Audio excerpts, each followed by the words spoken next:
Le Flash Info avec le centre de stockage de la Manche. Et on commence à Beaumont-Hague avec un pôle de formation à la tuyauterie et au soudage qui voit le jour. C'est le groupe Effinor via sa filiale SEMA qui a mis en place ce programme destiné aux demandeurs d'emploi normands. À la clé, une dizaine d'embauches. Sachez que 4 réunions d'information seront organisées prochainement à ce sujet. Demain, de 9h à 10h30 à l'AFPA d'Équeurdreville. Aux mêmes heures jeudi à la salle Paul-Nicole Despieux, mais aussi le 21 février à Beaumont-Hague et le 23 février à Valogne. Dans le reste de l'actualité locale, 3 voitures incendiées dans une concession Peugeot à Saint-Lô. Les faits se sont déroulés dans la nuit de lundi à mardi vers 3h30. Heureusement, aucune victime n'est à déplorer. Les pompiers sont intervenus rapidement pour éteindre l'incendie. La piste criminelle est privilégiée par les enquêteurs. Toujours à Saint-Lô, 2 blessés légers dans une perte de contrôle au niveau du rond-point de Matignon. Le conducteur et son passager ont été pris en charge par les secours et évacués vers le centre hospitalier Mémorial.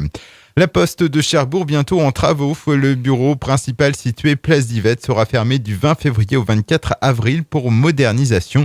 Les clients sont donc invités à se tourner provisoirement vers les bureaux de la rue du Commerce et de l'avenue Carnot. Et puis quand recyclerie et maraîchage ne font plus qu'un, à Cherbourg, la nouvelle association Fil et Terre est née de la fusion de Cotentin Relais Enfants et Oreca. Chloé a pu rencontrer des membres de cette nouvelle structure. Ils nous présentent leur projet.